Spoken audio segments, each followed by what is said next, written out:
హల్లెలూయా హల్లెలూయా. ఈరోజు వాక్య ధ్యానార్థమై హెబ్రీలకు రాసిన పత్రిక 13వ అధ్యాయము మొదటి వచనం నుంచి మనము చదువుదాం. హెబ్రీలకు రాసిన పత్రిక 13వ అధ్యాయం మొదటి వచనం చదువుదాం. ఈసారి సిస్టర్ చదవండి. సహోదర ప్రేమ నిలువరముగా ఉండనీయుడి,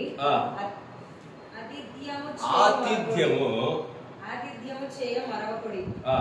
దాని వలన కొందరు ఎరుగక ఏ దేవదూతలకు ఆతిథ్యము చేసిరి. మీరును వారితో కూడా బంధింపబడినట్టు బంధకములలో నున్న వారిని జ్ఞాపకము చేసుకుని మీరును శరీరముతో ఉన్నారు కనుక కష్టములను అనుభవించుచున్న వారిని జ్ఞాపకము చేసుకొని. వాక్యపు అంశము కష్టములో ఉన్న వారిని జ్ఞాపకం చేసుకోవడం లేదా బాధను జ్ఞాపకం చేసుకోవడం పెట్టుకోండి, ఈజీగా ఉంటుంది.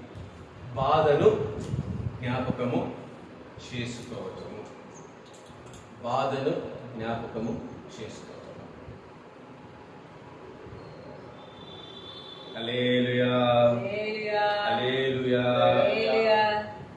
పరిశుద్ధ పౌలు హెబ్రీ రాష్ట్ర పత్రికలో పరిశుద్ధాత్మ దేవుడి ద్వారా పలుకుతున్న మాటలు ఏంటంటే, మీరు బంధించబడినట్లుగా ఎవరైనా బంధించబడి ఉంటే, అలాగే మీరు బాధను అనుభవించిన రీతిగా ఎవరైనా ఈ లోకంలో బాధను అనుభవిస్తే వారి బాధను ఏం చేసుకోవాలంట, వారి బాధను ఏం చేసుకోవాలంట, జ్ఞాపకము చేసుకోవాలి, వారిని ఆదరించాలి. అప్పుడప్పుడు మనకు జ్వరం ఎందుకు వస్తుంది?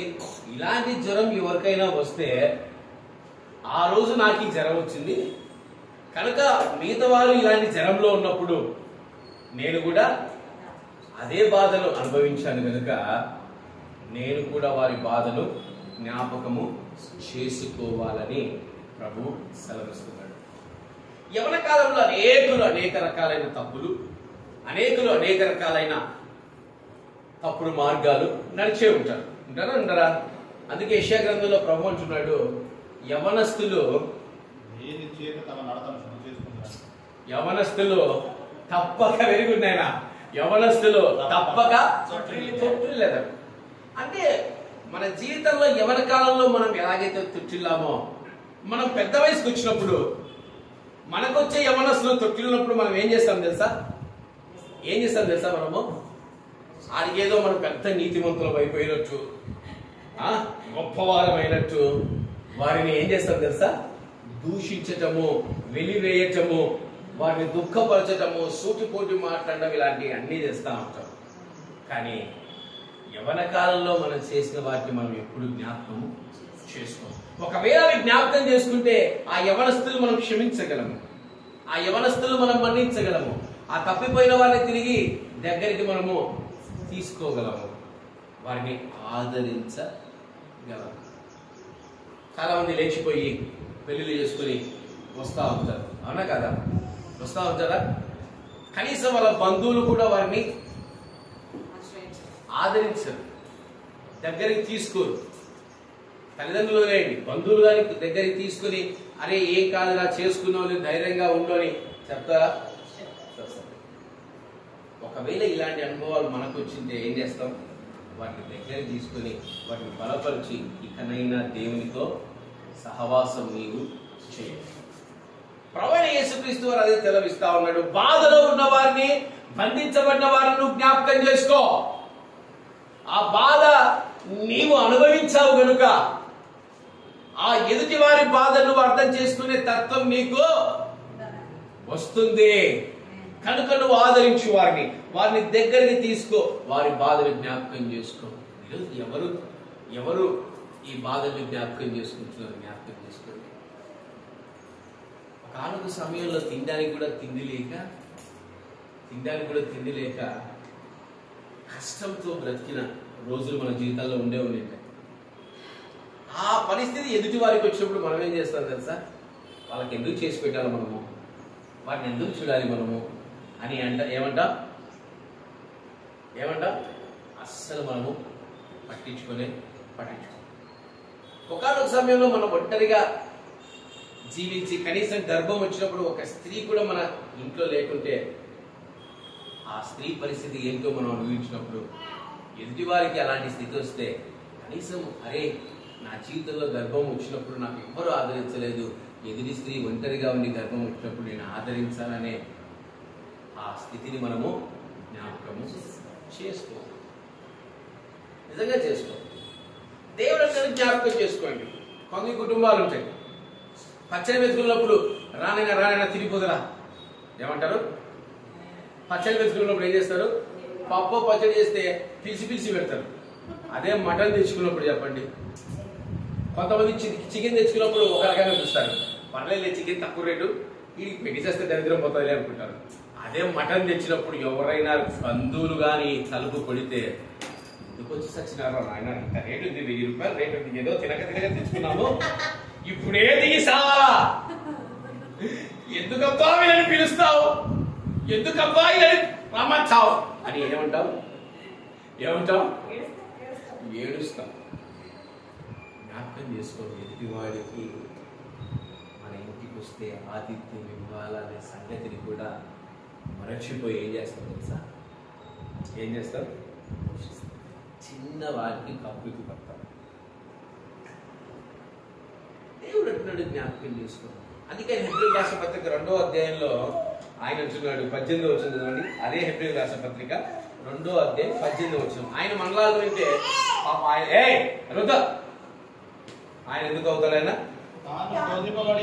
తాను శోధింపబడి శ్రమ పొందెను గనుక శోధింపబడు వారికి సహాయం చేయగలవాడై ఉన్నాడు. తాను శోధించబడ్డాడు గనుకనే ఎదుటి వారికి ఆ కష్టం ఆయన తెలుసు కాబట్టే ఎదుటి వారికి సహాయం చేసే వ్యక్తిగా ఉన్నాడు. ఆ కలవరి సేవలంట ప్రపంచంలో ఉండే ప్రతి పాపం ఆయన తాకి, ఎట్లా ప్రపంచంలో ఉండే ప్రతి పాపం, అది కామం కావచ్చు, జాగ్రత్తం కావచ్చు, వ్యభిచారం కావచ్చు, లోభితనం కావచ్చు, ఆకలి తప్ప ఇట్లా చెప్పుకుంటూ పోతే ప్రపంచంలో ఉండే whatever it is et cetera et cetera et cetera అన్నీను ఎవరిని తాకాయంట, ప్రభు అయిన యేసుక్రీస్తులు తాకాయి గనుకనే ఆయన ఆయన అనుభవించాడు గనుకనే మన బలహీనతలను ఆయన భరించాడు గనుకనే ఆయన ఏం చేస్తున్నాడు, మనకు సహాయం చేసే వ్యక్తిగా.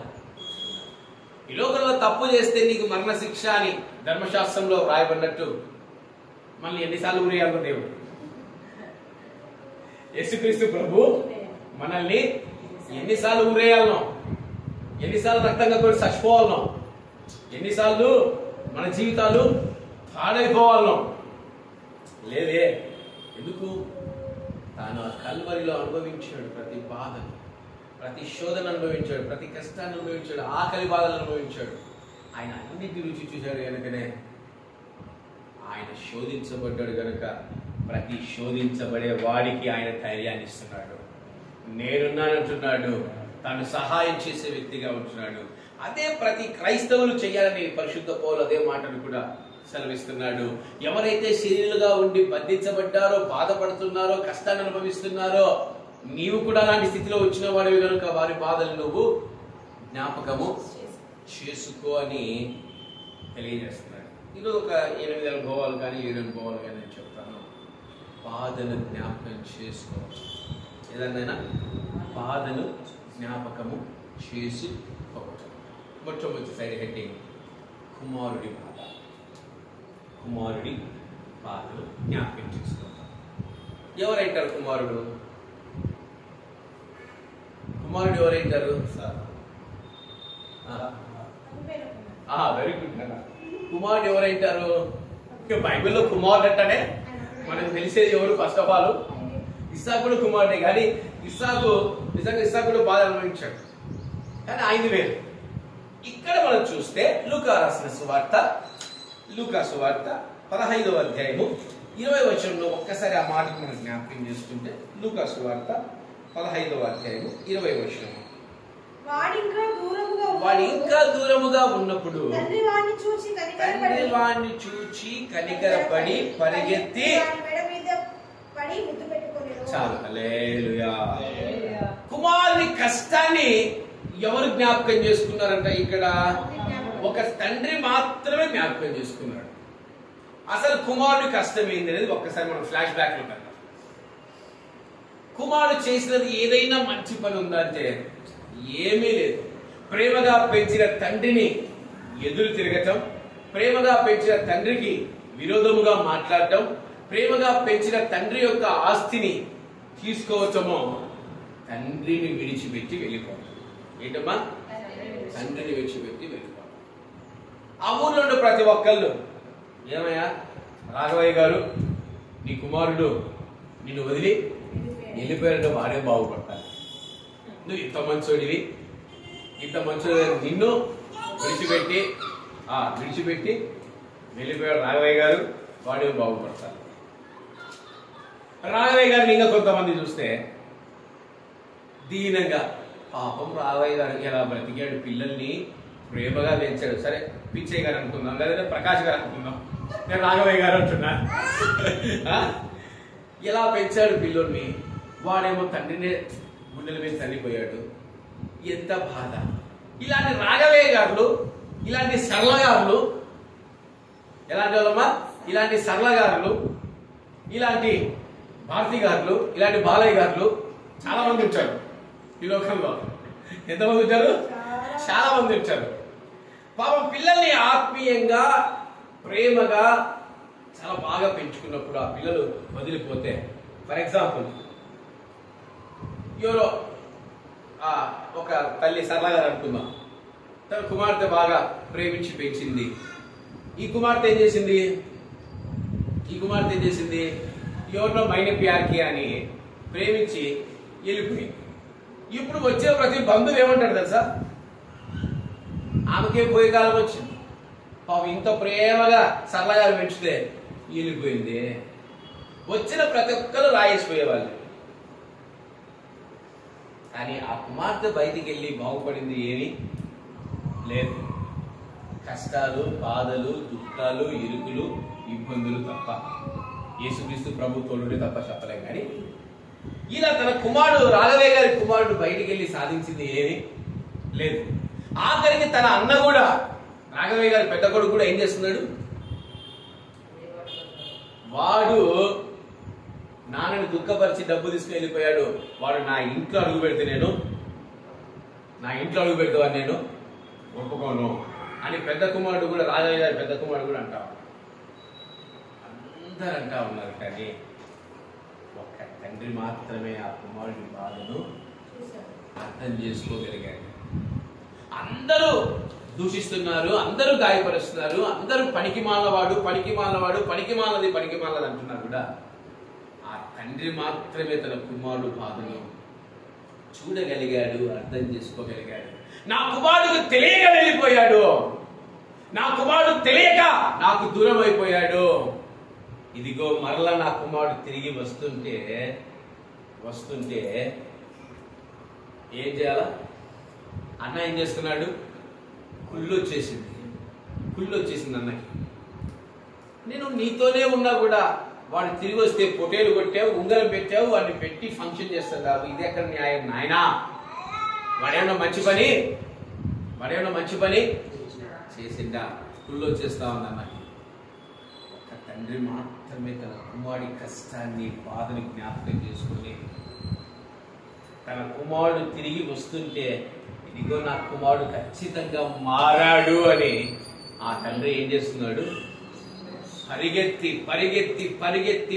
వెళ్ళి ఖర్చుకొని ముద్దాడుతుంటే కుమారుడు అంటున్నాడు, తండ్రి నీచ పనివానికైనా ఉంటాను, కానీ నన్ను దయచేసి వెళ్ళిపోని మాత్రము అనద్దు. అక్కడ తన తండ్రి తన కుమారుడి మీద ఉండే ప్రేమను, తన కుమారుని మీద బాధను జ్ఞాపకం చేసుకున్నాడు. తిరిగి తన కుమారుని ఎంతమంది తండ్రికి వ్యతిరేకంగా ఉన్నా తన కుమారుడి పక్షాన్ని నిలబడింది. ఆ కుమారుడి బాధను అర్థం చేసుకుంది తండ్రి మాత్రమే. అందుకే ఆ కుమారుడు బాధను అర్థం చేసుకున్న వ్యక్తిగా మనం తండ్రిని ఇక్కడ చూస్తున్నాం. ఇదో ప్రభువైన యేసుక్రీస్తు వారు ఒక తండ్రిగా మన బాధను అర్థం చేసుకుంటున్నాడు. మనం తొలగిపోయినప్పుడు, మనం తప్పిపోయినప్పుడు, మనం ఆయనకి దూరం అయిపోయినప్పుడు, ఆయన్ని బాధపరిచినప్పుడు, ఆయనతో మాట్లాడక మనం లోకములో పడి లోక సుఖాలకు, లోక సంబంధాలకు, లోక ఆశలకు, లోక కోరికలకు మనము అనుభవిస్తూ ఆనందిస్తున్నా కూడా ఒక ప్రభువైన యేసుక్రీస్తు వారు తండ్రి స్థానంలో ఉండి నువ్వు ఎప్పుడొస్తావా అని ఎదురు చూస్తూ వచ్చినప్పుడు ఏనెత్తి చూపించక, ఒరే నా కొడక నువ్వు వెళ్ళిపోయావు వదరా నా నుంచి, నా ఇంట్లో నువ్వు అడుగు పెట్టొద్దు అని అనక, నా తండ్రి నన్ను చూచి పరుగెడుచు ఏదించి నాపై పడి ఏడ్చెను, నవజీవమును కూర్చి ఇంటికి తోడ్కొని వెళ్ళి నన్ను దీవించెను, నా జీవిత కథయంతా యేసు ప్రేమకు ధరిలో సాక్ష్యమయ్యుండును. కుమారుడు తన తండ్రి కొరకు సాక్ష్యం ఇస్తున్నాడు. నేను ఎన్ని పాపాలు చేసినా, నేను ఎంత తొలగిపోయినా, నేను ఎంతగా నా తండ్రిని దూషించినా, నా తండ్రి గుడ్డల మీద తల్లిపోయినా, తిరిగి నా తండ్రి దగ్గరికి వస్తే ఆయన నా బాధలు జ్ఞాపకం చేసుకొని మరలా నన్ను కుమారుడుగా స్వీకరించాడు. ఎంతమంది ఇలాంటి అనుభవాలు కూడా ఉన్నారు. ఎవరైనా తప్పు చేసి, ఎవరైనా పాపం చేసి వెళ్ళిపోతే మరలా వారు తిరిగి వచ్చినప్పుడు సంతోషముతో వారిని స్వీకరించేవారిగా ఎంతమంది ఉన్నారు జ్ఞాపకం చేసుకుని. తొలగిపోతూ మానవ నైజం, తప్పులు చేయటం మానవ నైజం, ఆ బాధను జ్ఞాపకం చేసుకొని ఆ బాధను అనుభవించిన ప్రభువైన యేసుక్రీస్తు వారు కనుకనే తన తండ్రిగా మనల్ని క్షమిస్తూ ఉన్నాడు. ఈరోజు మనం ఎందుకు క్షమించాలి? మన ఇలా అపరాధం చేసిన వారినైతే, మనలా తప్పిదం చేసిన వారైతే మనల్ని దుఃఖపరిచి దూరపరిచినప్పుడు, మరలా తిరిగి వారు మన దగ్గరికి వచ్చినప్పుడు ఏం చేయాలి? క్షమించాలి. ఎందుకంటే ఆ బాధ, దుఃఖము మనం ఎరిగిన వారు.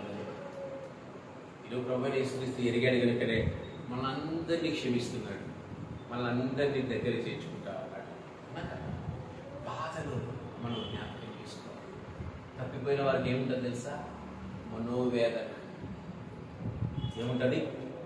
మనోవేదన. ఆ మనోవేదనతో వాళ్ళు సంతోషంగా ఉండలేరు. ఎందుకు ఇలా ఉన్నామో ఆ కుమారుడికి తెలియదు, ఎందుకు బయటికి వచ్చాడో తెలియదు, ఎందుకు అలా అయిపోయాడో తెలియదు.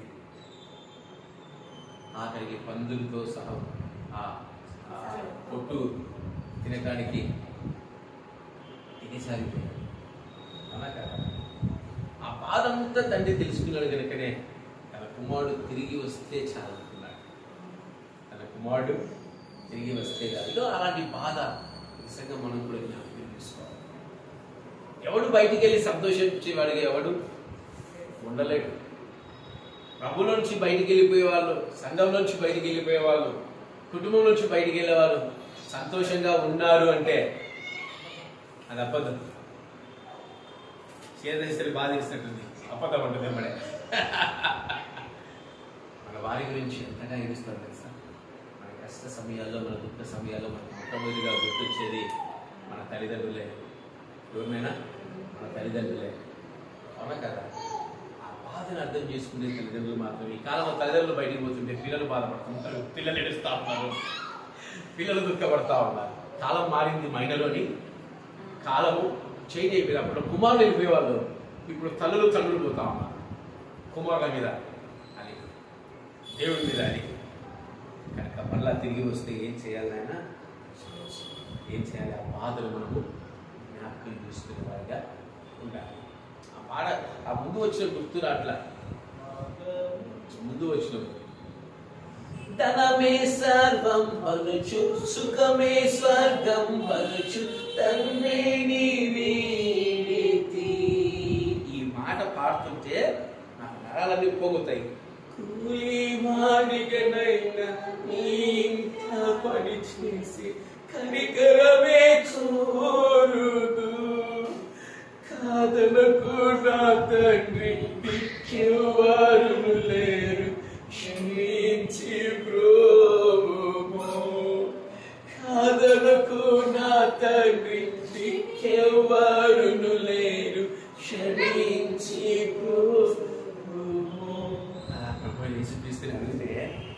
నిజంగా అడిగితే ఎలా ఉంటుంది తెలుసా? ఎలా ఉంటుంది? పరవశించి పులకరించి నా కొడక రా ఇంట్లోకి అంటాడు. ఏమంటాడు? నా కొడక ముందు ఇంట్లోకి రారా అంటాడు. కాబట్టి బాధలు మనం జ్ఞాపకం చేసుకోవాలి. ఎదుటివారి బాధలు కూడా మనం జ్ఞాపకం చేసుకోవాలి. ఎదుటివారి కష్టాన్ని కూడా జ్ఞాపకం చేసుకోవాలి. పోయినవారు పోయారు, వాళ్ళన్నీ అనుభవిస్తేనే తిరిగి వస్తారు. వాళ్ళన్నీ అనుభవిస్తేనే ఏం చేస్తారు? తిరిగి వస్తారు. తిరిగి వచ్చినప్పుడు వాటిని మనం ఏం చేయాలి? ఒక తండ్రిలాగా, ఒక తల్లిలాగా మనం ఏం చేయాలి? వాటిని ఆదరించేట్టుగా ఉండాలి. మొట్టమొదటి బాధ కుమారుని బాధ. రెండవది చూద్దాం. మత్తయి సువార్త 15వ అధ్యాయం 21వ వచనం. త్వరగా. యేసు అక్కడి నుండి బయలుదేరి తూరు సీదోనుల ప్రాంతములకు వెళ్ళగా ఇదిగో ఆ ప్రాంతముల నుండి హనాను స్త్రీ ఒకటి వచ్చి, ప్రభువా, దావీదు కుమారుడా, నన్ను కరుణించుము, నా కుమార్తె దయ్యము పట్టి బహు బాధపడుచున్నదని. రెండవదిగా కుమార్తె బాధను అర్థం చేసుకున్న తల్లి. మొట్టమొదటిగా కుమారుడు కష్టాన్ని అర్థం చేసుకున్న తండ్రి అయితే, రెండవదిగా ఎవరినైనా కుమార్తె కష్టాన్ని అర్థం చేసుకున్న తల్లి. అవునా కదా? ఈ మాట ఎవరు పలికినా నాకు భలే అందం అనిపిస్తుంది. ఏ మాట? దావీదు కుమారుడా, నన్ను దాటిపోకయా, నజరేతువాడా, నన్ను విడచిపోకయా. ఏ మాట అయితే పలకకూడదో యేసుక్రీస్తు దగ్గర, ప్రభువైన యేసుక్రీస్తు వారి దగ్గర ఏ మాట అయితే పలకకూడదో ఆ మాటే పలికింది. ఏమని? దావీదు కుమారుడా, నజరేతువాడా, నన్ను కరుణించుము. అయిపోయింది. ఆ పాదాలు అంచిపోయింది. ఎవరైనా నెచ్చినా పోవు, తాడేసి లాక్కెళ్ళినా పోవు, గొలుసులేసి లాక్కెళ్ళినా పోవు. ఆ మాట కట్టేస్తుంది. ఏం చేస్తుంది? ఆ మాట ఎవరిని కట్టేస్తుంది తెలుసా?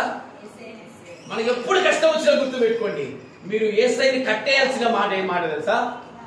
దావీదు కుమారుడా, దావీదు కుమారుడా, నజరేతువాడా, నన్ను కరుణించయ్యా. అయిపోయింది. ఇక ఆయన పొమ్మన్నా పోడు, నువ్వు ఇంట్లో తినేసిన పోడు. ఆ స్త్రీ ఎందుకు మాట పలికింది? తన కుమార్తె కష్టాన్ని చూసింది, తన కుమార్తె కష్టాన్ని జ్ఞాపకం చేసుకుంది. తన కుమార్తె బాధపడుతున్న ఆ బాధను ఏం చేస్తుంది? జ్ఞాపకం చేసుకుని ఆ బాధ నుంచి ఎలాగైనా విడిపించాలి తన కుమార్తెని ఎవరి దగ్గరికి వచ్చింది? ఎంతమంది తల్లులు ఇలాంటి అనుభవాల్లో ఉన్నారు? తన కుమార్తెల యొక్క కష్టాన్ని కానీ, లేదంటే సంఘంలో ఉండే సొంత తల్లి ఉండవా? సంఘంలో పెద్దవారు చిన్నవాళ్ళని ఎలా భావించాలి? తల్లిగా భావిస్తే, కుమార్తెగా భావిస్తే ఏం పోతుంది? అనే ఒక అనాథైన కుమార్తె గర్భంతో ఉంది, ఆ బిడ్డను ఆదరించే దిక్కు లేదు, సంఘంలో నేను తల్లిగా ఉన్నాను, నేను వెళ్ళి ఆదరించవచ్చు అనే మనసు చచ్చిపోతుంది. జనాలకి చచ్చిపోయింది, నిజంగా చచ్చిపోయింది.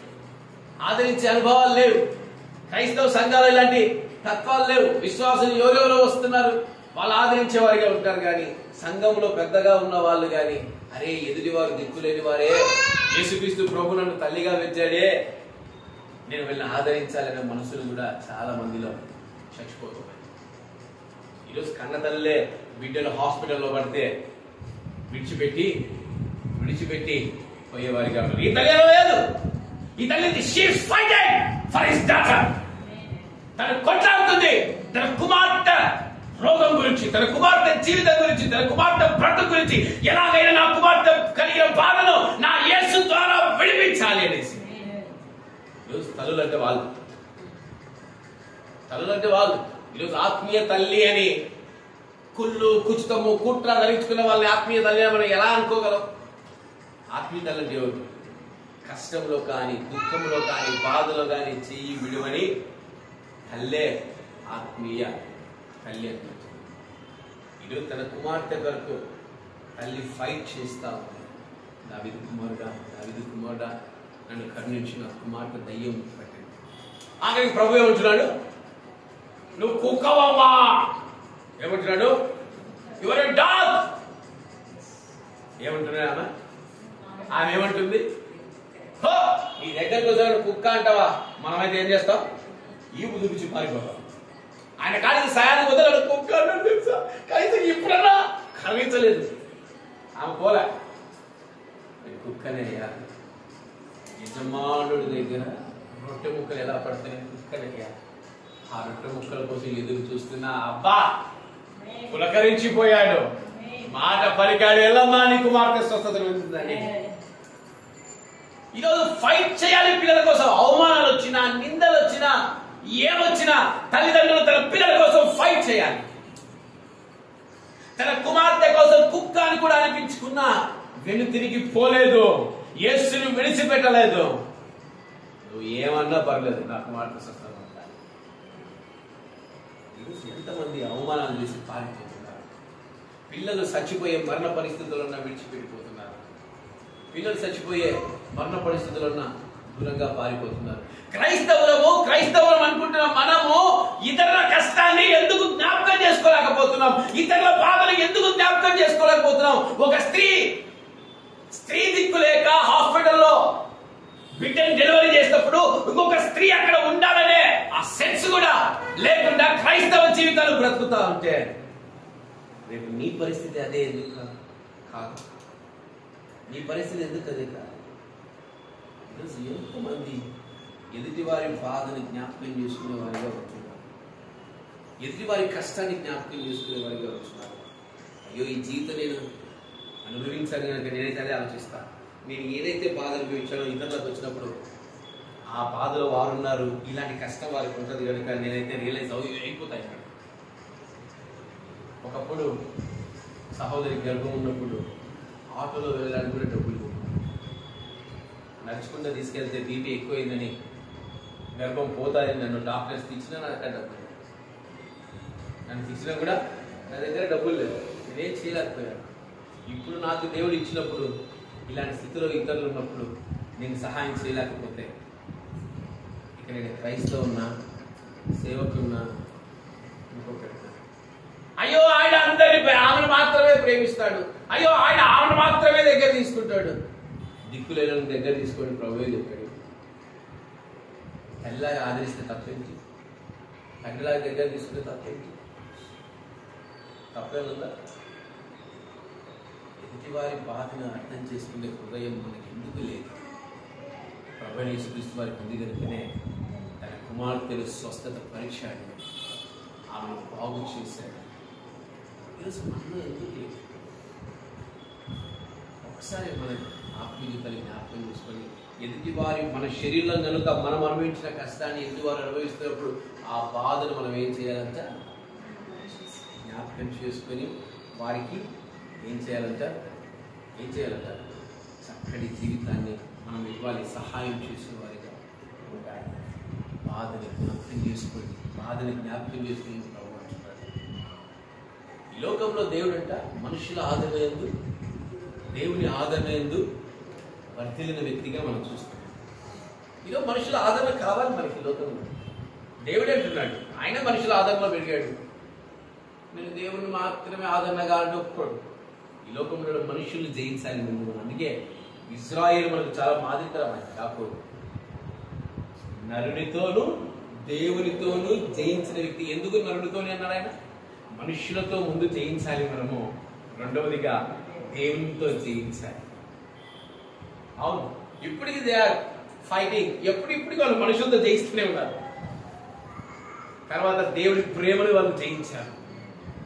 అందుకే ఇశ్రాయేలీలుగా ప్రపంచ చరిత్రలో పిలువబడతా ఉన్నారు.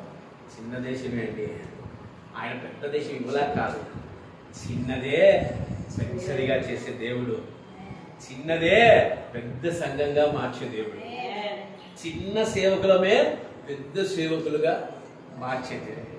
ఈరోజు మన ఫలము యూట్యూబ్లలో పేరు కాదమ్మా. ఎవరిలో పాటలు పాడుతుంటారు, అద్భుతం దేవా, అది ఇంకోటి దేవా అని. అది కాదు ప్రభువైన యేసుక్రీస్తు కోరుకునేది. నువ్వు కనిపించకుండా ప్రభువుకు అక్కడ మహిమ తెచ్చింటే ఇంకా ఎంత ఆశీర్వాదం వచ్చేది. మనం కనిపిస్తే మహిమ ఎవరికి వస్తుంది? మనం కనిపించకుండా ప్రభువు కనిపిస్తే అక్కడ. ఈరోజు ఆ కష్టాన్ని తండ్రి తన కుమారుడి కష్టాన్ని అర్థం చేసుకున్నాడు, తల్లి తన కుమార్తె కష్టాన్ని అర్థం చేసుకుని ఫైట్ చేసింది. తల్లి అంటే ఏంటి? Fight. My first heroine is my mom, my first hero is my dad. నా మొదటి హీరోయిన్ ఎవరు తెలుసా? మా అమ్మే. I love my mother. మా అమ్మ నేను ప్రేమిస్తున్నా. తన కష్టము, తన బాధ, తన దుఃఖం అన్ని కలిపి నన్ను పెంచుంది. అమ్మగాక ఇంకా ఎవరుంటారు మనకి హీరోయిన్? ఈరోజు అలాంటి తల్లులు ఎంతమంది ఉంటారు? పిల్లల కష్టాన్ని, పిల్లల బాధని ఎప్పుడు నా మాటే గెలవాలి, నేను చెప్పిందే వినాలంటారు. కానీ నా పిల్లల కష్టం ఏంటి, నా పిల్లల హృదయం ఏంటి, నా పిల్లలు ఏం ఆలోచిస్తున్నారు? ప్రపంచంలో పిల్లలకు పెట్టింది ఏసై మనకి పెట్టింది అన్ని లెక్కేస్తే మనం ఆడిపోతాం తెలుసా? ఎక్కడికి పోతాం మనం? ఆయన లెక్కేస్తే పాతాళం శివరాత్రిలో ఉంటాం. ఈరోజు తల్లిదండ్రులు పిల్లలకు పెట్టిందంతా లెక్కేస్తా ఉంటే మీరు తల్లిదండ్రులు ఎందుకు అవుతారు? మీరు తల్లిదండ్రులు ఎందుకు అవుతారు? ఆ తల్లిదండ్రులు కాదు, తల్లిదండ్రులు అనుకుంటున్నారు. తల్లిదండ్రులు అనుకుంటున్నారు. దురాత్మల చేత నింపబడిన స్త్రీలు, పురుషులు, సమస్తమును క్షమించగలిగే హృదయం ఉన్న వాళ్ళే క్రీస్తు బిడ్డలు. దేవుడు అదే జ్ఞాపకం చేసుకుంటారు. కుమార్తె కష్టాన్ని జ్ఞాపకం చేసుకుంటారు. అవునా కాదా? పోరాడింది, గెలిచింది. ఇంకా ఆమెకు తీసుకొచ్చినప్పుడల్లా దయ్యం పట్టిందానా, నీతో నాకు వచ్చిందే కష్టాలు అంటారా? అంటేదా? అనదు. ఎందుకంటే కుమార్తె కష్టాన్ని అర్థం చేసుకుని కనుక తాను పోరాడగలిగింది. మూడవదిగా అపవిత్ర ఆత్మలచే బాధింపబడుతున్న వారు. అపవిత్ర ఆత్మలచే బాధింపబడుతున్న వారు. లూకా సువార్త 8వ అధ్యాయము 26వ వచనము. లూకా సువార్త 8వ అధ్యాయము 26వ వచనము. త్వరగా ఎంతసేపా? గెరాసీనీయుల దేశములకు వచ్చి ఆయన ఒడ్డున దిగినప్పుడు ఆ ఊరి వాడొకడు ఆయనకు ఎదురుగా వచ్చెను. వాడు దయ్యములు పట్టిన వాడై బహుకాలం నుండి బట్టలు కట్టుకొనక సమాధుల్లోనే గాని ఏంటంటే సమాధులలోనే గాని ఇంటిలో, అంటే సమాధుల్లో మాత్రమే ఉంటాడు, ఇంట్లో బట్టలు కట్టుకునేవారు. ఈ కాలంలో అమెరికా దేశం మొదలుకొని ఇక్కడి వరకు అందరూ దయ్యాలతో బాధపడుతున్న వారిని. ఎందుకు? బట్టలు కట్టుకోరు. ఏం కట్టుకుంటారు? ఇంత గోషిగుడ్డలు వేసుకుంటారు. ఏం వేసుకుంటారు? ఇంత గోషిగుడ్డలు వేసుకుంటారు. ఎప్పుడు తమ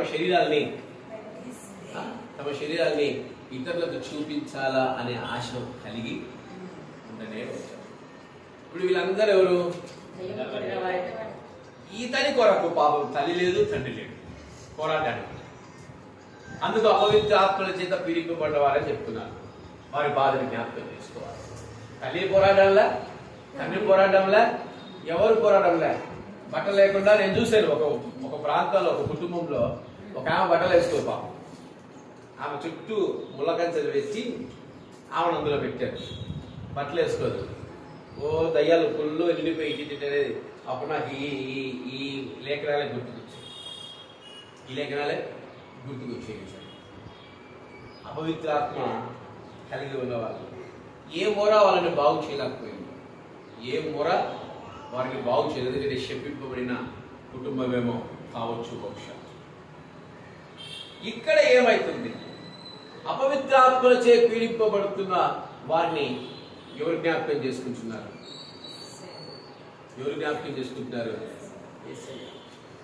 ఒక ఆమె ఉంది, చూడ్డానికి మనిషి ఆకారంలో ఉంటుంది. ఆమె మెసేజ్లు పెడుతుంది. ఒక సహోదరి ఉందన్నమాట, చూడ్డానికి మనిషి ఆకారంలో ఉంటుంది. కానీ ఆమెని ఆత్మీయతలతో చూస్తే నాకు లూసిఫర్ ఆత్మ కనిపిస్తుంది. ఆమె ఎవరు ఆత్మ అమ్మా? లూసిఫర్ ఆత్మ. ఆమె పెట్టే మెసేజ్లు పెడితే నరనరాలను పెట్టే నరాలను కుంగిపోయి 4 దెబ్బలు కొడదా అనిపిస్తుంది. ఏమనిపిస్తుంది? 4 దెబ్బలు అనిపిస్తుంది. అపవిత్రాత్మ నేరుగా వెళ్తున్నప్పుడు ఆమె ఏం చేస్తుంది అని ఒక పిచ్చి కనుక్కొని నేను ఆమెను చాలాసార్లు క్షమించాను. నా తల్లిని దూషించింది, నన్ను దూషించింది, నన్ను భయంకరమైన మాట్లాడింది, సహోదరి భయంకరమైన మాట. ఎవరు దొరికితే వాళ్ళం కదా ఆమె స్పృశిస్తుంది. కానీ నేను అనుకుంది ఒకటే, ఈమె అపవిత్రాత్మ చేత బాధింపబడుతున్న స్త్రీ. ఎవరి ద్వారా? అపవిత్రాత్మ చేత. అది తీసుకెళ్ళమ్మా, అది తీసుకెళ్ళి ఆమెకి ఏమన్నా తినిపించుకో, ఇక్కడ కూర్చొని తినిపించుకో, లోపల ఉన్నాయి. ఏంటంట? అపవిత్రాత్మ చేత మరి వాళ్ళు బాగా జ్ఞాపకం చేసుకోవాలి. స్పృహ లేకుండా ఎవరైనా మాట్లాడుతున్నారంటే వాళ్ళు దయ్యాలు పట్టిన వాళ్ళని మనం అర్థం చేసుకోవాలి. అంటే ఎదుటి వారిని కనీసం వీళ్ళు మనుషులు, వీళ్ళకి స్వభావం ఉంటాయని కూడా లేకుండా మాట్లాడే వాళ్ళు ఎలాంటి వారు తెలుసా? దురాత్మల చేత పీడింప. వాడిని అర్థం చేసుకోవాలి అంతే. యేసు వాడిని అర్థం చేసుకున్నాడు. ఏ తల్లి అతని కోసం పోరాడట్లేదు, ఏ తండ్రి అతని కోసం పోరాడట్లేదు, అందరూ విడిచిపెట్టారు. దురాత్మలు అతన్ని వశపరుచుకున్నాయి. ఎన్ని వేలు? 2,000కు పైగా. ఇవి లెక్కలేదు. అలాంటి దురాత్మలతో నింపబడిన వారిని కూడా, వారి బాధలు చూసిన వాడు ఈ ప్రపంచంలో ఒకే ఒక్కడు. ఎవరు? ఒకే ఒక్కడు. ఆడిపోయి ఏ మంత్రగాడు అబ్రక థబ్రా దిబక అబ్రాన్లే చిషా బుషాన్లే మంత్రాలు చదవలే, ఎవ్వరు ఏమన్నా. ఆ గ్రామంలో ఉండింటారు మంత్రగాళ్ళు, శకునం వేసేవాళ్ళు, అందరూ ఎవరి వల్ల కాదు, కేవలం ప్రభు మాత్రమే. మాట మాత్రము చాలు. అతని బాధలో అపవిత్రాత్మలచే బాధింపబడిన వారి బాధను జ్ఞాపకం చేసుకున్న వాడు ఎవరు? ప్రభు అయిన యేసుక్రీస్తు వారు. అందుకే నేరుగా అతని దగ్గరికి వెళ్ళాడు. ఏం చేశాడు? అతన్ని విడిచి వెళ్ళిపో. ఒకే ఒక మాట. ఈయన ఫైట్ చేయడు. అబ్రక దబ్రా అండు, దబ్రక అబ్రా అండు, శాంభవి బాంబవి అన్నాడు. ఏమన్నాడు? ఏమంటాడు? ఏమైపోయాడు అతను? స్వస్థ చిత్తుడై యేసు వద్దకు వచ్చి, దయ్యములు వదిలిపోయిన మనుష్యులు బట్టలు కట్టుకొని స్వస్థ చిత్తుడై యేసు పాదముల యొద్ద 35వ వచనం యొద్ద కూర్చుని చూచి భయపడేది. మన ప్రజలు ఎలాంటిదంటే, ఎదుటివాడు దయ్యాలతో ఉన్నవాడు బాగుపడినా కూడా వీళ్ళు భయపడుతున్నారు. వీళ్ళని మనుషుల రంగంలో వీళ్ళని ఇంకొక పేరు పెట్టి పిలవాలనో నాకైతే నిజంగా అర్థం కాదు. ఎవరైనా మేలు చేస్తే ఏం చేయాలి? ఈ కాలంలో క్రైస్తవులు మేలు చేస్తున్నా కొడుతున్నారు, రాళ్ళతో చంపేస్తున్నారు. ఎవరైనా అలగంతో స్వస్థపరిస్తే వాటింటికి వెళ్ళి కిందకి వెళ్ళి స్వస్థపరిస్తే మేము స్వస్థపడతాం, నువ్వు స్వస్థపరచడానికి అని పోయి క్రైస్తవులు ఏం చేస్తున్నారు? కొట్టి చంపుతావు. అపవిత్రాత్మల చేత అపవిత్రాత్మల చేత ఏదైనా ఇలాంటి వారి బాధలు ఎవరు జ్ఞాపకం చేసుకున్నాడు? ప్రభు అయిన యేసుక్రీస్తు వారు మాత్రమే. ఈరోజు మనము యేసయ్యలాగా అపవిత్రాత్మలచే పీడింపబడుతున్న వారిని మనం ఏం చేయాలి? వారి బాధను అర్థం చేసుకోవాలి. వారు తెచ్చినా వారు ఇంకేమన్నా మనం ఏం చేయాలా? మౌనంగా ఏం చేయాలా? ప్రార్థన చెయ్యాలి. వారి అంతేగాని పోయి ఆవిష్పడి కొడితే ఏమైనా వస్తుంది? దయ్యాన్ని కొట్టగలమా? దయ్యానికి దెబ్బలు ఎవరు తగ్గుతుంది? ఆ దయ్యంలో ఉన్న మనిషికి మాత్రమే తగ్గుతుంది. దయ్యాన్ని కొట్టాల్సిన అవసరం. ప్రభు ఎవరిలో కొట్టారా? బైబిల్లో రాయబడిందే. జ్ఞాపకం తీసుకుని వాచారా? యేసు నామంలో వదిలిపోయి వెళ్ళిపోతాయి. మనం కొట్టాల్సిన అవసరం కూడా అక్కడ. ఇలాంటి బాధలు మూడవదిగా పవిత్రాత్మతో పీడింపబడుతున్న బాధను మనం కూడా అర్థము చేసుకొని కొట్టకుండా ఏం చేయాలి? ప్రార్థన చేయాలి. నాలుగవదిగా లూకా సువార్త 10వ అధ్యాయం 30వ వచనం. లూకా సువార్త 10వ అధ్యాయం 30వ వచనం. అందుకు యేసు ఇట్లా, నేను ఒక మనుష్యుడు యెరూషలేము నుండి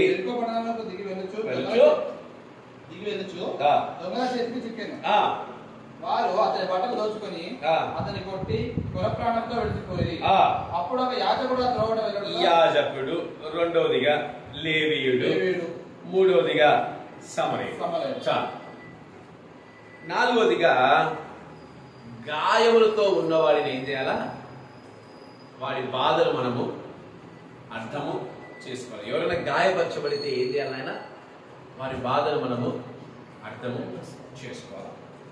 ఒక వ్యక్తి అంట యెరూషలేము నుండి, ఎక్కడి నుంచి ఆయన? యెరూషలేము నుండి యెరికోకు వెళ్తా ఉంటే దొంగల చేత కొట్టబడ్డాడు. ఏమైపోయి కొట్టబడ్డామంటే గాయాలు అవుతాయా? రక్తాలు వస్తాయా? అయితే కదా. యాజకుడు అంటే ఎవరు? సేవకుడు. యాజకుడు అంటే ఎవరు? సేవకుడు. ఏం చేయాలా? సేవకుడు విధి ఏంటి అసలు? కష్టంలో ఉండేవాడిని ఏం చేయాలా? ఆదరించాలా, దగ్గర తీసుకోవాలా. ఒక యాజకుడు వెళ్తా ఆ గాయంతో ఉన్న వాడిని చూసి చూసి నాకెందుకనే వెళ్ళిపోయాడు. రెండవదిగా లేవీయుడు. లేవీయుడు అనగా మందిరంలో పరిచర్య చేసేవాడు. మందిరంలో పరిచారకుడు అని అర్థం లేవీయుడు అనగా. ఇతను వచ్చాడు, కింద మీద చూశాడు, వెళ్ళిపోయాడు. మూడవదిగా సమరయుడు, హాఫ్ బ్రీడ్ అంటే సగము క్రాస్ బ్రీడ్, సగము ఇజ్రాయేలీలు, ఇంకొకరు ఈమె ఆనందం కలగకుండా అష్యూరీలు. ఎన్నిసార్లు చెప్పినా మన మైండ్ లో అవి ఉండవు. నిన్న ఏం చికెన్ తిన్నారంటే అది ఉంటాయి. ఒరే ఆ రోజు ఆ హోటల్లో బిర్యానీ రేట్ ఎంత అంటే అది ఉంటాయి. ఇజ్రాయేల్ అష్యూరీలు కలిపితే సమరీలు అనేది మాత్రం మనకు ఉండదు. ఈ పనికిరాని వ్యక్తి, సగం సగం వ్యక్తి ఏం చేశాడంట? ఆగి ఆయన గాయాల్ని, అతనికి నీళ్లు తాపి గాయాలకు మందు పూసి గాడిద మీద ఎక్కించుకొని పూటకుండి వాటికి తీసుకెళ్లి అక్కడ భోజనం పెట్టించి మళ్ళీ అతని కొరకు మరలా ధనాన్ని ఇచ్చి సరిపోకుంటే మరలా నేను తిరిగి వస్తాడు. ఈ గాయములు కలిగిన వాడి యొక్క గాయములు జ్ఞాపకం చేసుకోగలిగాడు ఈ సమరయుడు. జ్ఞాపకం చేసుకోలేకపోయాడు యాజకుడు లేవీయుడు. ఈరోజు మన బంధువులు కానీ, మన రక్త సంబంధికులు కానీ, లేదంటే మన సంఘంలో ఉన్న వాళ్ళు కానీ ఎవరైనా సరే గాయములైతే ఏం చేయాలి? వారికైనా యాక్సిడెంట్ అయింది అనుకుందాం, లేదంటే వారికైనా అనారోగ్యం అయింది అనుకుందాం, ఇంకేమైనా అనుకుందాం. ఏం చేయాలి? ఏం చేయాలి? వారిని పరామర్శించాలి, వారిని ఆదరించాలి, వారితో వెళ్ళాలి, వారి దగ్గరికి వెళ్ళాలి, వారితో మాట్లాడాలి, వారిని దర్శించాలి. నేను అడిగాను ఒక సహోదరిని, ఏమిరా నాకు ఒక్కోసారి యాక్సిడెంట్ అయింది. ఏమైంది? నాకు యాక్సిడెంట్ అయితే కనీసం ఒక ఫోన్ కూడా, యాక్సిడెంట్ అయిన తర్వాత ఒక ఫోన్ కూడా చేసి అన్నా నువ్వు ఎచ్చున్నావని అడిగిన పాపం అవ్వలే. నేను అడిగాను వాడిని, ఏమిరా ఇట్లా ఉండకూడదు కదంటే, నేను ఎవరిని పట్టించుకోనన్నా, నా లైఫే సపరేట్ రూటు, నా లైఫే వేరన్నా అన్నాడు వాడు. నేను దేవుని నిజంగా అడిగాను, దేవా వీడికి కూడా ఇలాంటి పరిస్థితి ఖచ్చితంగా రుచి చూపించు అడిగాను. అడగా, ఎందుకంటే అది క్రైస్తవుడికి అర్థం. దేవుడు వాడికి రుచి చూపించాడు. ఏం చూపించాడు? అదే రుచి చూపించాడు. ఆ రోజు వాడికి అర్థమైంది, బాగలేని వాడిని ఏం చేయాలి? పరామర్శించాలా, వారిని ఆదరించాలా, వారి దగ్గరికి వెళ్ళాలా, వారిని ప్రేమించాలి. గాయమైన వాడి ఇంటికి వచ్చి దర్శిద్దామని కూడా కొంతమందికి లేదు. ఇంటికి వెళ్ళి ఇంకా వాళ్ళ ఎంత దురాత్మలు ఉంటాయనేది శత్రువు కూడా ఏం చేస్తారు తెలుసా? ఎవరికైనా బాగా ఇంటి పక్కన రోజులు కొట్లాడుతున్నాడు అనుకో, మనకేదో యాక్సిడెంట్ అయ్యి వస్తే వాడు ఏమైంది అయినా వీడు కొట్లాడికి ఏమైంది, ఇంటికి వచ్చి ఏమైందన్నా వాళ్ళు లేదన్నా బాగున్నా మంచి తినంటాడు. వాడు ఆ రోజు కొట్లాడడం మానేస్తాడు. కానీ కొంతమంది ఉన్నారు, ఎదుటి వాడికి గాయమైన కూడా పోయి పలకాయి, కనీసము పరామర్శించరు. వారికి ఆ బాధ వస్తే ఖచ్చితంగా దేవుడికి బాధ చూపిస్తాడు, వాళ్ళకి చూపిస్తాడు ఖచ్చితంగా.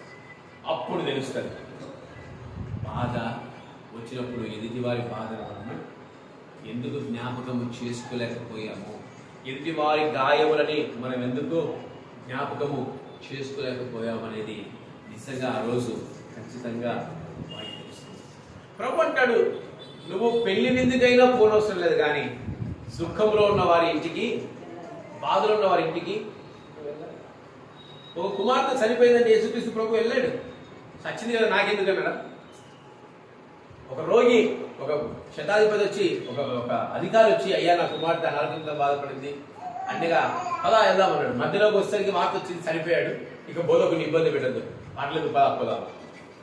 యేసయ్య పోయిందే బాధలు ఉన్న వారి కుటుంబాలకి. నీతిమంతుల కొరకు నేను రాలేదు కానీ, అనగా సంతోషంతో ఉన్న వారి కొరకు నేను రాలేదు కానీ, ఎవరైతే దుఃఖంలో ఉన్నారో, ఎవరైతే పాపంలో ఉన్నారో వారి కొరకే నేను వచ్చి ఉన్నాను ప్రభు అంటాడు. క్రైస్తవుడిగా మన యొక్క స్థితి ఏంటి? బాధలో ఉన్న వారిని దర్శించాలి, బాధతో ఉన్న వారిని పలకరించాలి, వారిని పరామర్శించాలి, వారి బాధను మన బాధగా గుర్తించాలి. గాయములతో ఉన్న వారిని ఏం చేయాలని? వారి బాధను మనం అర్థం చేసుకుని మనం వారిని ఆదరించేవారిగా ఉండాలి. ఫస్ట్ ఏం చెప్పండి? మొట్టమొదటిగా కుమారుడి బాధ, రెండవదిగా కుమారుడు, మూడవదిగా పీడింపబడుతున్న వారి బాధ, నాలుగవదిగా గాయపరచబడిన వారి యొక్క బాధ, ఐదవదిగా చూద్దాం. ఐదవదిగా లూకా సువార్త 19వ అధ్యాయం 1వ వచనం. చూడకుండా చెప్పండి, ఇంకా ఊరే చేస్తాయి చెప్పు, చూడకుండా చెప్పాలి. ఏనైనా ఎన్నిసార్లు చెప్పింటా లూకా సువార్త 19 అని అంటానే వచ్చారా? ఏం కావాలా? జక్కయ్యకి ఆస్తుంది, జక్కయ్యకి ధనం ఉంది, జక్కయ్యకు అన్ని బాగున్నాయి. మరి జక్కయ్యకున్న బాధ ఏంటి? జక్కయ్యకున్న బాధ ఏంటి?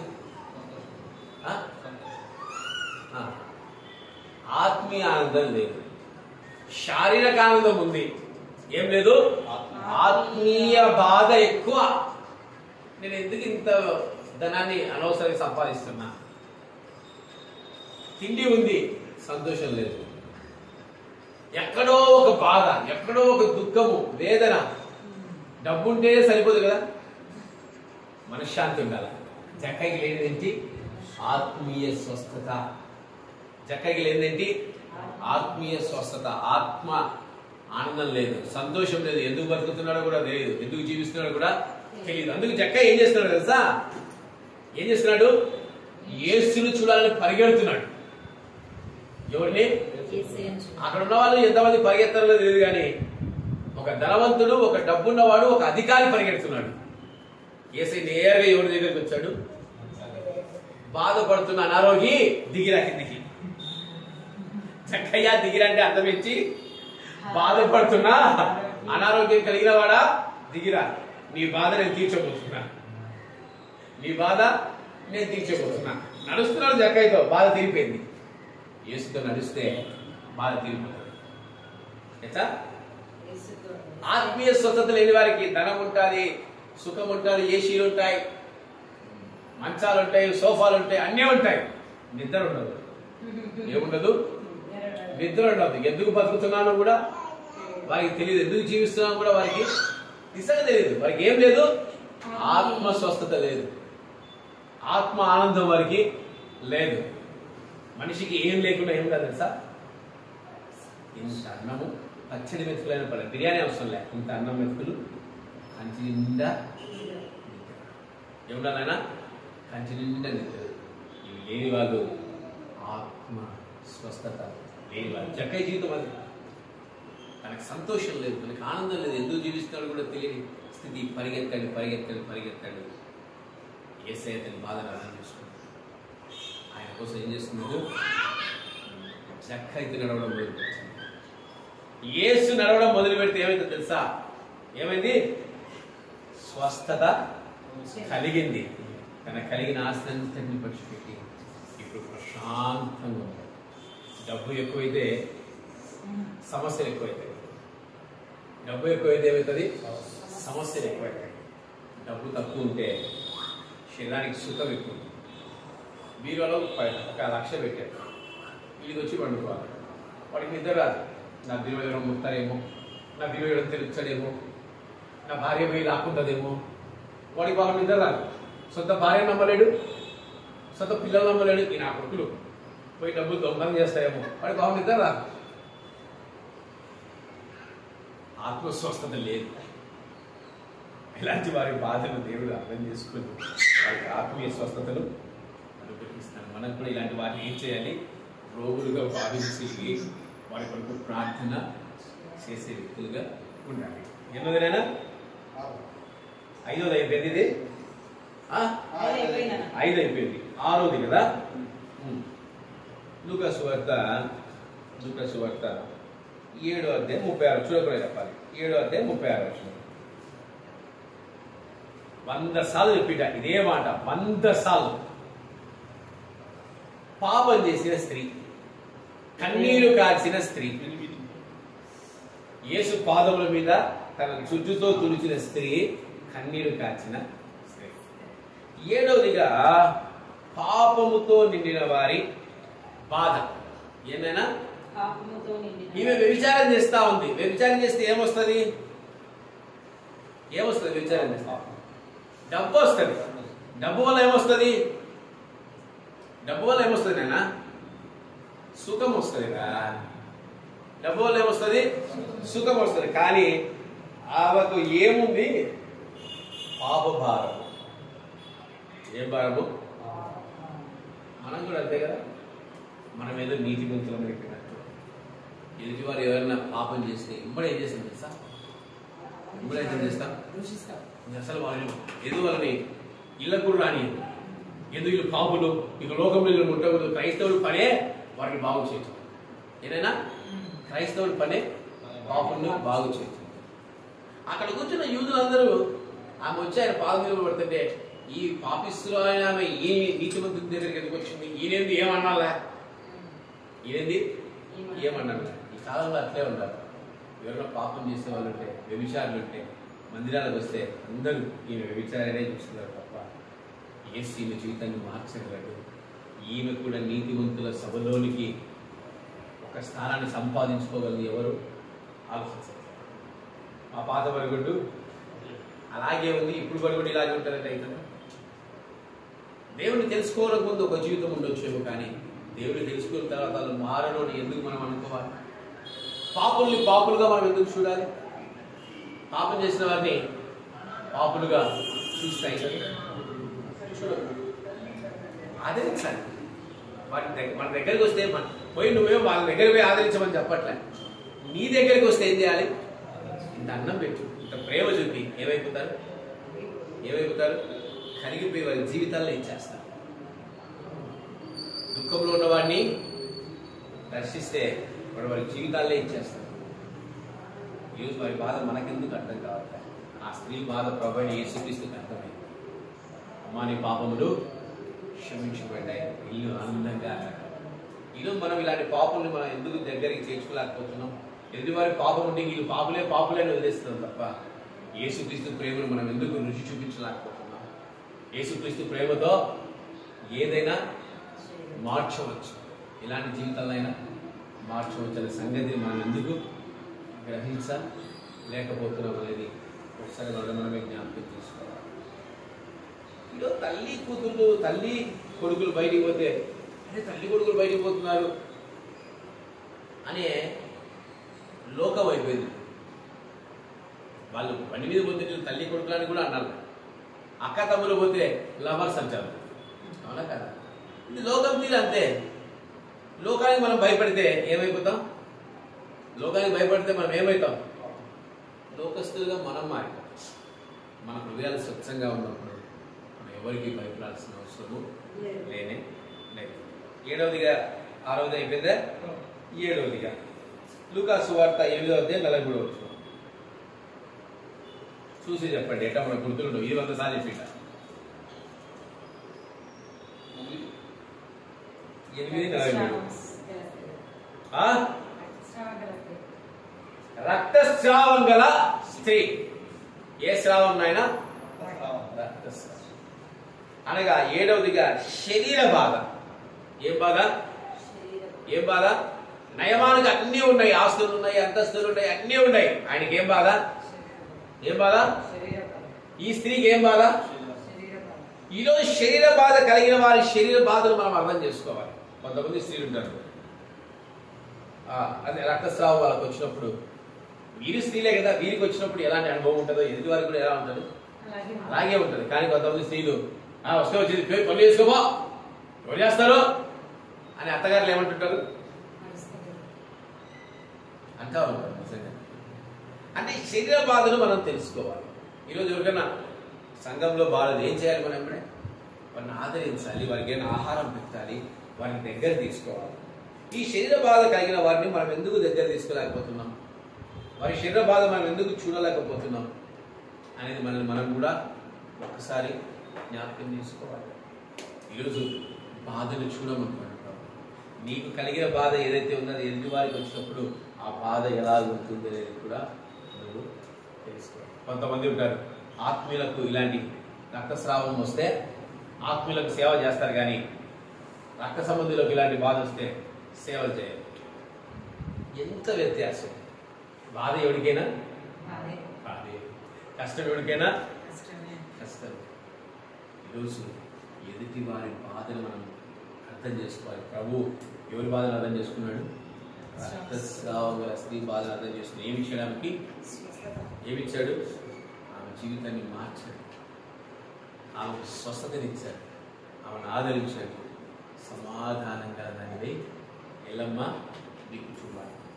ఎదుటి వారి శరీర బాధలు మనం ఎందుకు అర్థం చేసుకోవాలి? అలాంటి బాధలు వారు ఉన్నప్పుడు మనం ఎందుకు వారిని హీనంగా చూస్తాము అనేది మనమే జ్ఞాపకం చేసుకోవాలి. ఎన్నోదినాక ఎన్నోది ఏం లేదు చెప్పి ముగించేస్తాను.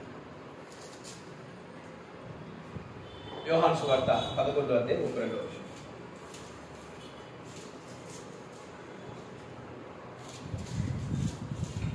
11:32. అంతటా మరియా యేసు ఉన్న చోటికి వచ్చి ఆయనను చూసి ఆయన పాదముల మీద పడి, ప్రభువా నీవు ఇక్కడ ఉండిన యెడల నా సహోదరుడు చావకుండా నేను. ఆమె ఏడ్చుటయో ఆమెతో కూడా వచ్చిన యూదులు ఏడ్చుటయో యేసు చూచి కలవరపడి ఆత్మలో మూలుగుచు అతనిని ఎక్కడ ఉంచుతుని అడగగా వారు ప్రభువా వచ్చి చూడమని ఆయనకు చెప్పింది. యేసు కన్నీళ్లు విడిచెను. 5వదిగా మరణకరమైన బాధ. మరణకరమైన బాధ. ఈరోజు మరణకరమైన బాధలు చాలా మందికి వచ్చినప్పుడు మనం ఏం చేస్తుంటాం తెలుసా? ఫర్ ఎగ్జాంపుల్ కరోనా మరణకరమైన బాధ. నేనైనా ఎంతమంది ఆ కరోనాలో సేవలు చేశారు? తల్లిదండ్రులకు కానీ అన్నదమ్ములకు కానీ మేము చేసాం. దేవుని కృప. కరోనాలో పోయి కరోనా వార్డుకి వెళ్ళి సేవ చేశారు. దేవుని స్తోత్రం. అవునా కదా? మరణకరమైన బాధ ఎదుటి వారికి కలిగినప్పుడు వారిని విడిచిపెట్టకూడదు. కొంతమంది పక్షవాయువు వస్తుంది. మనం ఏం చేస్తాం? వారిని కనీసం చూడడానికి ఎన్ని సంవత్సరాలు చూడాలా? ఎన్ని సంవత్సరాలు నీకు కక్కలెత్తి చేయాలా అంటాం. చాలా మంది తల్లిదండ్రులు కోరుకునే అప్పుడే తెలుసా, మేము తిరుగుతా చనిపోవాలి, మంచాన పడకూడదు. మంచాన పడితే ఏమైతే తెలుసా? ఏ కోడలు మమ్మల్ని చూడదు, ఏ కోడలు మమ్మల్ని ఆదరించరు అనే బాధ వాళ్ళు. యేసుక్రీస్తు ఆ యొక్క లాజరు చనిపోయినప్పుడు వారి బాధలందరినీ చూశాడు, వారి ప్రలాపాన్ని చూశాడు. ఎమ్మడే చనిపోయిన లాజర్ని కూడా తిరిగి బయటికి తీసుకురాగలడు. ఈరోజు చచ్చిపోయిన బయట లేకుండా వస్తున్నాం మనం. ఆ మరణకరమైన రోగం వచ్చినప్పుడు ఆ ఎదుటి వారిని మనం ఎంత ప్రేమించగలుగుతున్నాం, వారి బాధలు మనం ఎంత అర్థం చేసుకోగలుగుతున్నాం, వారికి ఎంత ధైర్యం చెప్పాలి. క్యాన్సర్ వ్యాధిగ్రస్తులు ఉంటారు, మనం ఏం చెప్పాలి? వాళ్ళకి ధైర్యం చెప్పాలి. నువ్వు తొందరలో చచ్చిపోతావంట, నువ్వు తొందరలో చచ్చిపోతావంట అంటే ఏమైతే పాపం? ఎవరికైనా శరీరానికి రోగాలు అనుకోండి, మనం ఏం చేయాలి? వాళ్ళని ఏం చేయాలా? బలపరచాలా. నీవు రోగిస్తుడి, నీ శరీరానికి అంతా రోగాలు ఉన్నాయి అంటే అది మరణకరమైన వ్యాధి. వాటిని బాధపరిచేవారుగా మనం ఎప్పుడు ఉండకూడదు, వాటిని దుఃఖపరిచేవారుగా మనం ఎదుటి వారి బాధలు మనము అర్థం చేసుకోలే. కానీ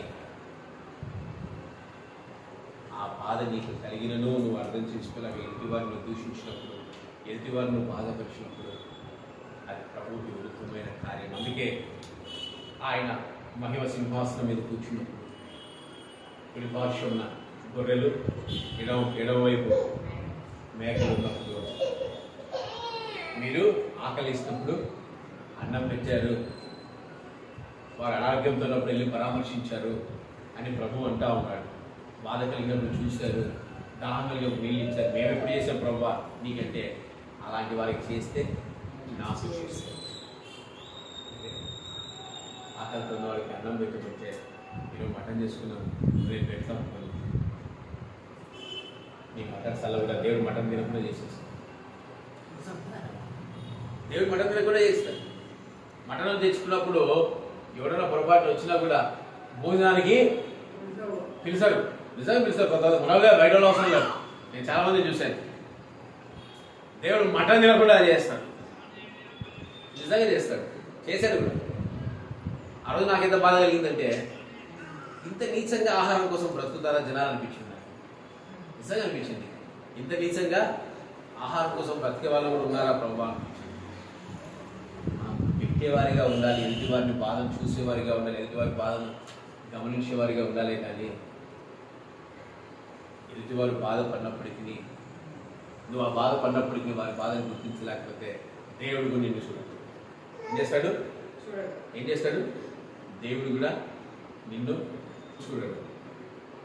కనుక ఎదుటి వారి బాధను మనం ఏం చేయాలని జ్ఞాపకం చేసుకుని వారి బాధను మనము అర్థం చేసుకుని వారికి పరిచయం చేసేవారిగా ఉండాలి. ఇప్పుడు చెప్పండి, ఈరోజు వాక్య అంశం ఏంటి? బుక్కులు పోయండి. బాధలు జ్ఞాపకం చేసుకోండి. ఎలాంటి బాధలు చెప్పండి? కుమారుడి బాధ ఎందుకు వచ్చింది? ఎవరు అర్థం చేస్తున్నారు ఆ బాధని? అర్థం చేసుకుని ఏం చేశాడు? మనం రప్పించుకుంటున్నామా? ఎవరైనా మనల్ని దూషించి రే నువ్వు అట్టటోడు అని ఇచ్చటోడు అని అన్నా కూడా, నాలాంటి అన్నా కూడా రప్పించుకుంటున్నానా? మీరేం రప్పించుకుంటున్నారా? నేనైతే రప్పించుకుంటున్నా. నన్ను తిట్టి నన్ను వాళ్ళ ఇంటికి రాకుండా చేసిన వారిని కూడా ఏం చేస్తారు తెలుసా? ఇప్పుడు నా ఇంటికి వచ్చి భోజనం పెడతా ఉన్నా. దేవుని కృప. ఎందుకు? ఆడు నా కుమారుడు అనుకున్నాను కదా. రెండవదిగా కుమార్తె కష్టం. ఈరోజు ఎంతమంది తల్లిదండ్రులు కుమార్తెలు కొరకు పోరాడుతున్నారు, బిడ్డల కోసం పోరాడుతున్నారు. దేవుని కృప. మూడవదిగా పీడిపబడుతున్న వారిని ఏం చేయాలా? రాళ్ళు తీసుకొని పట్టకూడదు, మనగా మన దారి మనం పోవాలి, చేయాలి. నాలుగవదిగా యాజకుడు అర్థం కాదు, గాయంతో వారిని ఏం చేయాలా? పరామర్శించాలి, లేదా మనం గాయాలు పారాలి. ఐదవదిగా ఆత్మీయ స్వస్థత. ఆత్మీయ స్వస్థత లేని వారి కొరకు మనము ప్రార్థించాలి, దగ్గర తీసుకోవాలి. ఆరవదిగా పాపంతో ఉన్న వారిని దూరపరచకూడదు. ఈ పాపులను మనము వారిని విడిచిపెట్టేవారిగా ఉండకూడదు. అది వాళ్ళు ఆ పాపంతో ఉన్న వాళ్ళు పశ్చాత్తాపంతో మన దగ్గరికి వస్తే, పాపులుగా ఉన్న దగ్గరికి నువ్వు పాపివి నేను కాపాడుతానంటే ఈ సినిమాలు కొట్టి పంపిస్తాను. పాపంతో ఉన్న వారు మన దగ్గరికి వచ్చి మన గుంపులో చేరాలన్నప్పుడు వాళ్ళ దగ్గర తీసుకోవాలి.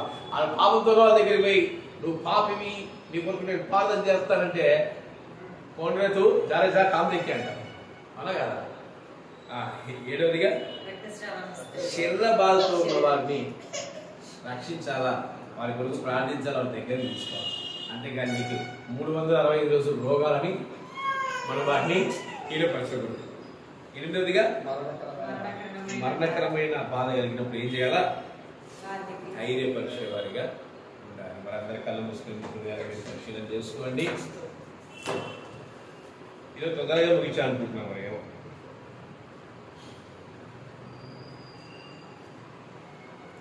అందరూ ప్రభు దేవా నాయనా ఇలాంటి బాధల్లో నేను అనుభవించాను కనుక ఎదుటి వారి బాధలు అర్థం చేసుకునే వారిగా నేను కూడా ఉండాలి దేవా అని అడగండి.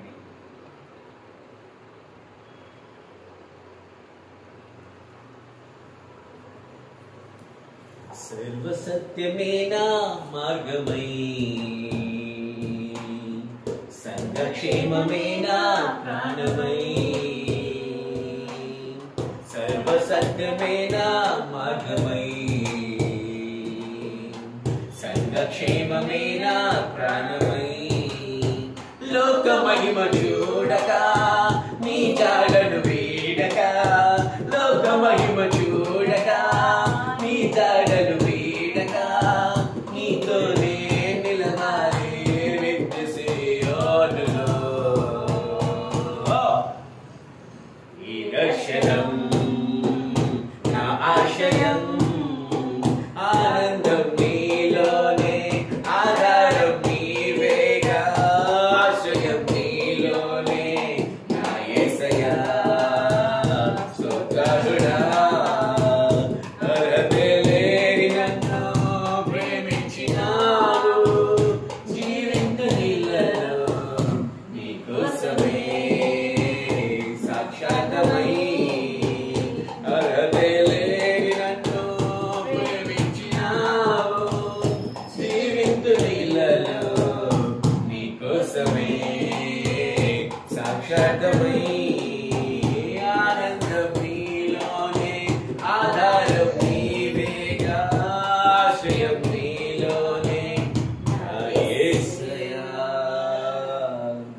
అర్హుడా. సమస్త మహిమ ఘనత మన ప్రభు అయిన యేసుక్రీస్తుకే కలుగును గాక. ఆమేన్. దాని